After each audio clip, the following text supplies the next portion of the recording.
လူတွေဟာဖြစ်ချင်တဲ့ဆန္ဒနဲ့ဖြစ်လို့မှုကိုမြတ်ဟပြီးပြောဆိုကြတာဖြစ်တယ်ပေါ့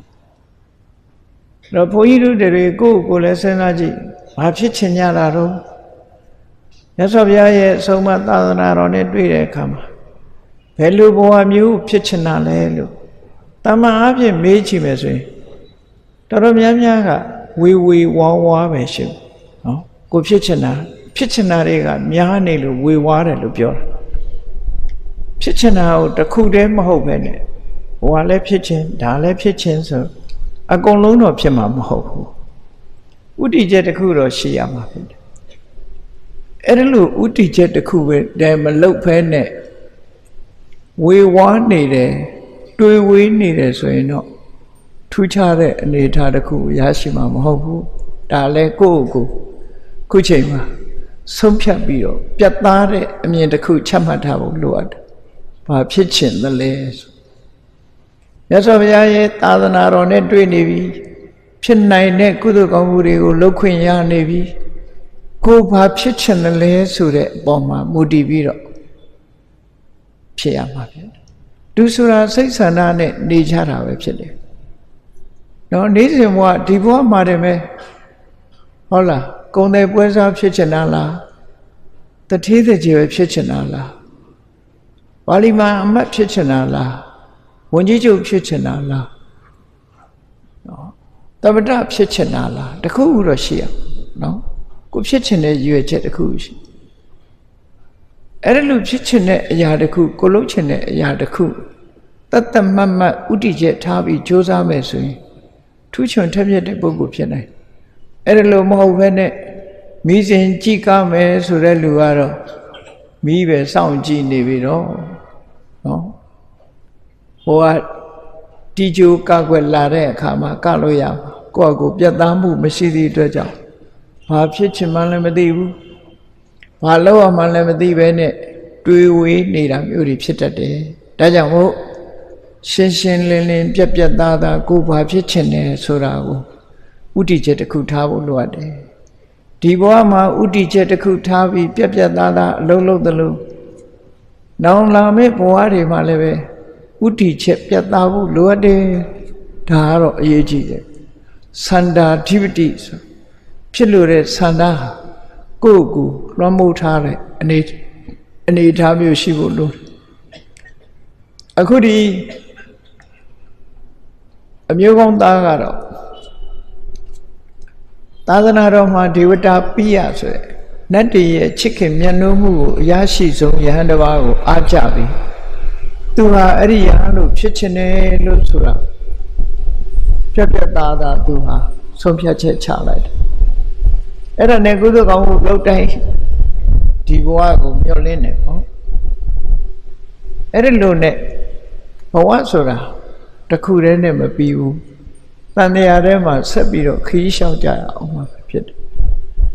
ခီးလန်းကိုလျှောက်လန်းတဲ့အခါမှာသူမိထဖျားဆိုပွင့်တဲ့အချိန်မှာ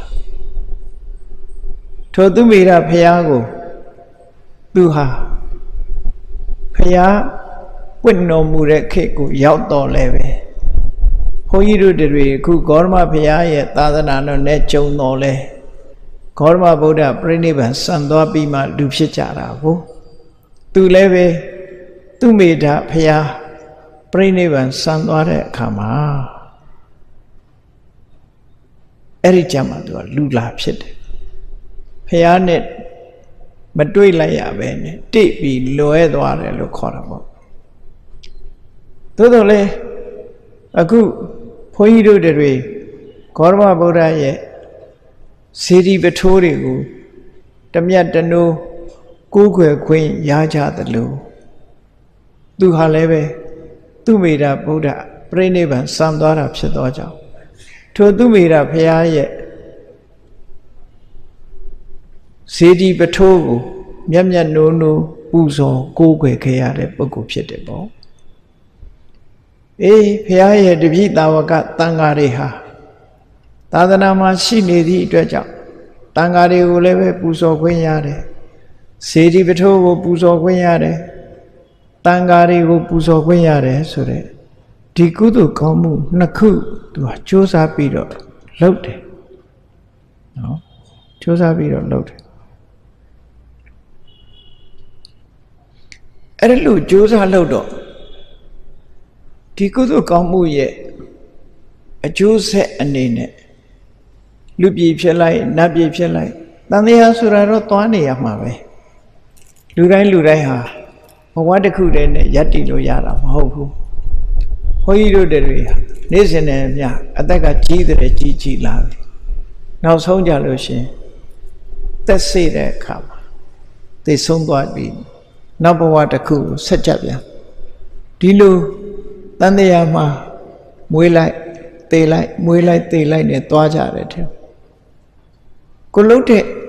ကုသိုလ်ကောင်းမှုကိုလှုပ်တဲ့ကံတရားတွေရဲ့အနေအထားပေါ်မှာမှီတည်ပြီးတော့ကောင်းတာဖြစ်လိုက်မကောင်းတာဖြစ်လိုက်ဆိုတာမျိုးရရှိကြသို့သောအခြေအနေကောင်းတဲ့ပုဂ္ဂိုလ်တွေကကောင်းတာတွေလုံးပြီးသည့်အတွက်ကြောင့်ကောင်းတဲ့ကုသိုလ်ကံတွေရဲ့အားပေးကူညီမှုကြောင့်ဘဝတစ်ခုဆုံးသက်သွားတဲ့အခါဖြစ်လျက်ဘဝဟာကောင်းတဲ့ဘဝတွေရောက်ဒီမျိုးသားဟာလည်းပဲသူမေတ္တာဘုရားရဲ့ထူပစေတီပထိုးကိုပူဇော်တယ်အင်္ဂါတွေကိုလှူဒန်းတယ်ဆိုတဲ့ကုသိုလ်ကောင်းမှုခုဒီကနေ့ကိုယ့်ကိုပြန်စဉ်းစားကြည့်မြန်မာနိုင်ငံသူနိုင်ငံသားတွေဟာစေတီပထိုးကိုယ်ွယ်ခွင့်လည်းရနေကြတယ်တန်ဃာတွေပူဇော်ခွင့်လည်းရတယ်ဒီကုသိုလ်ကောင်းမှုတွေကိုတာမန်ကုသိုလ်ကောင်းမှုတွေလို့မအောင်မေ့လေနဲ့ကြီးမားတဲ့ကုသိုလ်ကောင်းမှုတွေတို့တွေလောက်ခွင့်ရနေကြတယ်သို့တော့လောက်ခွင့်ရတဲ့အတိုင်းအတိုင်းလူတွေဟာလောက်ကြသလားဆိုလောက်သူနဲ့မလောက်သူကပိုများပါတယ်အေးမလောက်သူကပိုများသည့်အတွက်ကြောင့်လောက်တဲ့လူအချို့ဟာဒီကောင်းကျိုးချမ်းသာတွေကိုရရှိမှာဧကံဒိဋ္ဌမလွယ်ပဲခုဒီမျိုးကောင်းသားဟာ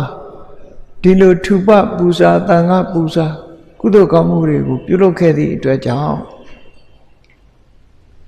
တန်တရားရဲ့လဲရတဲ့အခါမှာသူဘယ်ဘဝကိုလူဘဝရောက်တဲ့အခါမှာအဆင့်မြင့်ဆုံးဘဝစကြဝဠာမင်းဖြစ်ခဲ့ရစကြဝဠာမင်းဖြစ်တယ်ဆိုတာဟာနော်တာမန်တိုင်းပြည်အုပ်ချုပ်တဲ့မင်းနေနဲ့မတူဘူးစကြဝဠာမင်းဆိုတာဓမ္မိကောဓမ္မရာဇာသူကိုယ်တိုင်ကလည်းဓမ္မကိုကျင့်သုံးတယ်ဓမ္မကိုဥစည်းဥဆောင်လုပ်ပြီးတော့ဓမ္မနဲ့ပဲတိုင်းပြည်ကိုအုပ်ချုပ်တာဖြစ်လို့သူ့ရဲ့တိုင်းပြည်အုပ်ချုပ်မှုဟာကုသိုလ်ကောင်းမှုတစ်ခုဖြစ်နေသူ့ရဲ့တိုင်းသူပြည်သားတွေကိုသူဟာ၅ပါးသီလလုံအောင်တိုက်တွန်းနှိုးဆော်ပေးတယ်ပါနောနဟန္တဘောသူများတဲ့မတရဘူးအဒိဏနာတိတဗံသူများပစ္စည်းကိုမတရားမယူရဘူးကာမေတုမိစ္ဆာနစရိတဗံကာမကိစ္စတွေမှာမမယွင်မလုပ်ရဘူးမုတ္တာနပဏိတဗံလိန်ဒီလက်စားမပြောကြရဘူးမစ္ဆပါဏနပတ္တဝိဇေဝတိရက်ကိုမတော့စားရဘူးလို့ဆိုတယ်ဒီကျင့်ဝတ်၅မျိုး၅ပါးသီလကိုပဲတိုင်းသူပြည်သားတွေကိုလုံခြုံအောင်တိုက်တွန်းနှိုးဆော်ပေးခဲ့တာဖြစ်တယ်။တမန်အားဖြင့်